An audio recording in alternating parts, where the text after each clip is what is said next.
So one of the challenges that we have today is how do we talk to those business leaders in a way that is material to them and interesting to them and gets their attention. So we'll get started here. I want to go through and introduce our panel. From the far right, I've got Ed Padgett, who is VP and Chief Information Security Officer for Lender Processing Services, a career IT security expert, application security expert.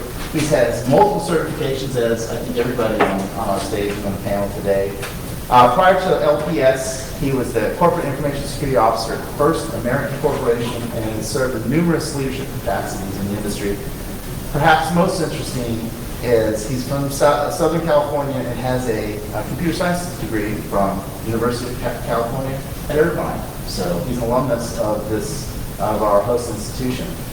To his left, right, is Richard Greenberg, who's the Information Security Officer for the County of Los Angeles Public Health. Many of you see Richard around. He's one of the organizers of this conference. So before we get going, let's give him a round of applause for working on this. This was really easy. It took a couple weeks to organize, just whip this thing together. Now, you've been working on this for about 6 months to a year, so I want to say thank you to that. In his other spare time, he's on the board of directors for the LA chapter of ISSA and OWASP. Translation, overachiever. I like it. Career security professional, and also has been very much in the public sector in both LA County, numerous roles, and will bring the public sector discussion, which is a slightly different one than some of the private sector discussions. To his left and your right is John Sapp, who also has an interesting role. He's at McKesson, it's a very small startup. They have a handful of people. There are how many dev teams? 45, 50? 40, somewhere between 45 and 50 internationally. So John's role is very interesting. He works on the product side of the house and is working with a team to develop products to bake in security, many times in environments where security and system security has not been a key driver up to this point. He is the company's representative to the High Trust Council, and formerly was working on Y2K, as many of us were back about a decade ago, and brings a perspective of how he sells the concept and bakes in the concept to the business units and to those lines. So our other panel discussion, if you could picture Tom Brennan, and Tom might show up. If he doesn't, you can give him a hard time for the rest of the day and a half because he was supposed to be on this panel. I'm sure he's out in his group talking. Tom is founder and CEO of Proactive Risk. How many people have met Tom? You know Tom. Okay, obviously. Low-key guy, ex-Marine, security professional. He's on the global board of directors for OWASP. So if he is here, he'll contribute. If not, then you can give him a hard time the rest of the conference. And we'll get started. I gave that Southwest Airlines CEO quote, as kind of a backdrop to this discussion. It's like, how on earth do you discuss these issues? And one of the key challenges is how do you do so absent of a breach? Like, how do you tell the stories? How do you translate technical risk into, kind of the something that matters to people that are of IT backgrounds? So I'll start on the far end with that. What has worked for you? I know you've had lots of fun doing that. I would say, first thing is know your audience. And with that, I think we need to have business as a second language class for most of our IT and development resources. We keep talking about technical risk. We're mired in it. Sometimes we can't get out of it. And quite frankly, that's not about driving revenue. It's not about retaining revenue.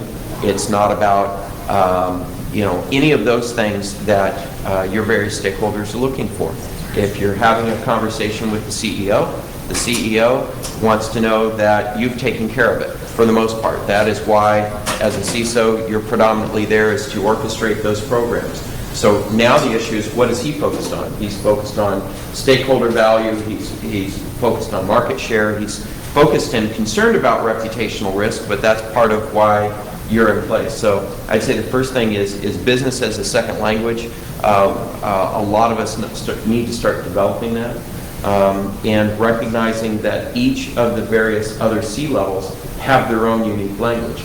You've got one that's about driving revenue and stakeholder value. You've got one that's all about reduction of cost.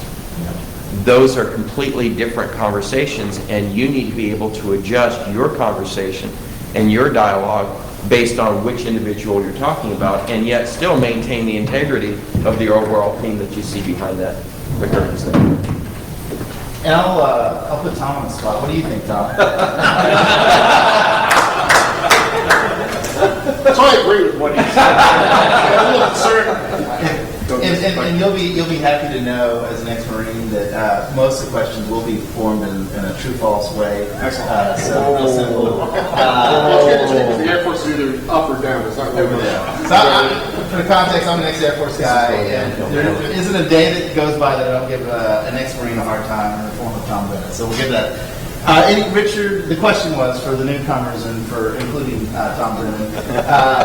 What is the and kind of what are the things that help you translate this technical risk in terms of to business language, and how do you interact with non-IT or app security people to short of a breach to communicate the risk? Richard or John? The largest task I had when I started working in public health was learning the business of public health. Because anyone you speak to, IT, they don't really care about IT. It's, I drive a car, do I care what's going on in the world? Well, some here probably do. But I just want to get from A to B. They want to get to the patient care, they want to get to the word for prevention, and they don't really care. IT is just a tool. We all live and breathe it. They don't care. So you can't talk to them in IT language. It's all about business, risk. They understand risk, clearly. And you have to make that clear, so it's a big education up front. Front loading, normally when we start a job, we learn about what we're doing, how it's being implemented there. In the business side, I had to learn the business. So I had two jobs. So the gray hairs I had was from picking up the role of the security officer, because I had two jobs to learn about it. But clearly, it has to be their language. It can't be a compromise. Normally we like to look at that, hey, I'm C-level, it doesn't matter. You're just those guys in the back, that go back in the to rip apart a PC. No, I don't do that. It doesn't matter. You've got that label. So you have to be able to talk to them intelligent their level. Now, a lot of them have advanced degrees in public health, doctors out there. So it's a challenge. So you got to do your homework if you're going to talk to them. Otherwise, take a different job. And just to kind of take that a step further it is about risk. You can't talk vulnerabilities. You walk in with a report that says, hey, I found 20, 30,000 flaws in this application. You lost them right there. You got to help them understand that IT risk is business risk, because they depend on IT every day, no matter what. I mean, try to go back and use a pencil for what we do today. Impossible. So what I do is I make it very personal to them. I try and find out, okay, what are their key drivers? What are their objectives? What are they trying to accomplish? And then, okay, how is it that, my overall application security program is going to help us accomplish that? And for me, it's a little different, because we sell products to the healthcare market. So we think we have a responsibility and an accountability to ensure that what we deploy is very secure, that it is the least vulnerable that it can be, because we don't want to be seen as a facilitator to a breach, because at the end of the day, that's all our customer cares about, is that we don't put them in harm's way. Yes, they care that our product works, feature and functionality-wise, but they also, when it comes to regulatory compliance, they don't want to be in the hot seat because of us. Okay. Tom, anything on that? I share kind of the same concepts here, but the point that I think that's really important is getting aligned with the organizations, right? So when we talk about security risk, right, most of us here kind of come from the same background, that you explain to an organization that, hey, you left your house, you put your alarm on, the red light goes on, you feel secure, you left, okay, you're safe with your items and your assets. Have you ever had anybody that installed an alarm system try to break into your house? Well, no. Then you kind of have a conversation about the physical security and relate that. So the idea of the car, the brakes on the car is what security should be. It should be kind of the process that it helps organizations be secure, be compliant, and be better for their customer. But as you talk to organizations and try to explain this to them, that's the first step, trying to have them understand that we're here as an organization, service providers, organizations, the industry as a whole, to kind of help limit risk and help organizations be better at what they do. That's kind of the OWASP world. That's one question I had for you guys is, we talked about this last night in the speakers dinner, was one of building allies. I mean, in addition to your, obviously you've got to have your most, strongest sponsor your boss, whoever that person is. And just a quick survey to Tom and Slew. Who do y'all report to? Do you report to the CFO or COO or CIO. CIO? We're literally, Yes. I report to you. I report to a VP of Development Support Services with more of a dotted line to the CISO. Okay. So it's really it's a driving initiative for him, and he reports to the corporate CIO and CPO. I think the number, the ISC squared CISO coaching book has about 64% in the survey. About 64% of CISOs still report to CIOs, and then the rest are either chief risk officers. So outside your traditional change command, what other key allies did you feel you had to have? How did you win those? And how did they help you push the app security program? And I'll start far left there. For me, it's got to be 3 layers deep and 3 layers wide. I think a lot of times mistakes that I've seen is people get one ally, one key stakeholder, and they focus on that and then continue to run their operations. Your role in influencing into an organization application security will not succeed if you hang your hat on just a single individual. Yeah. So quite frankly, I'm looking at, as I affectionately call it, layer 8 and layer 9 of the OSI model, budget and politics. You absolutely need to have some executive layer level 9 and layer 9 individuals. You need to be able to speak to the layer 8 folks, be it procurement, be it the CFO, those that are doing everything they can to reduce costs and to make sure that they understand the consequences of reducing certain things in the wrong areas for maybe the right reasons, but the impact that has elsewhere. Most talk about, well, it's absolutely critical that you need to get the development managers in line. Well, quite frankly, maybe half to 70%, depending on your organization, don't really care. So now the issue is, but do you have a champion that's underneath them that's influential, not management, leadership, and those aren't always the same. So who are the in-the-field leaders? And for those of you in the military, yes, there's an importance to the chain of command, but there's also something about field leadership.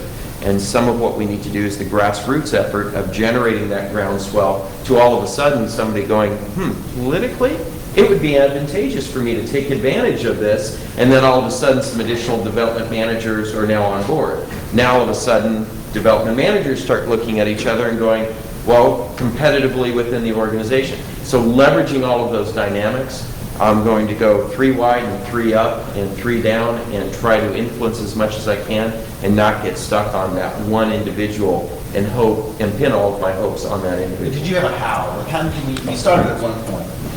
What was the end? Like, was there 1 or 2 things and just like, this is how I just walk around the organization, take people out to lunch? I mean, how do you? Absolutely. Lunch budgets come in handy because everyone's busy. Recognizing, again, what buttons to push and not in a manipulative way, but realizing which landmines to avoid because, quite frankly, the destruction left by your predecessors may still be felt, and that what I call poison rabbit syndrome is still there. Yeah, I tasted that. No, we're never going back to that. And yet still trying to find another way in, whether it be tool or process or wording. You've got to avoid those landmines and then focus on building that influence. And part of that is learning the business, and part of that is listening far more than the preaching that winds up happening. I think some people are too apt to jump to want to fix something, and quite frankly, if it's not working at home with your spouse, why do you expect it to work at home? Take a look at it as a marriage, long-term relationship. Shut up, listen, figure out what their issues are, and then figure out how can you contribute to their agenda while working yours instead of the other way around. It sounds like, what was it, How to Win Friends and Influence People, written about it. It's all that. I think there's a chapter in there about that. Yeah. Tom? I got a question. So I didn't hear you particularly call out on it in your conversation.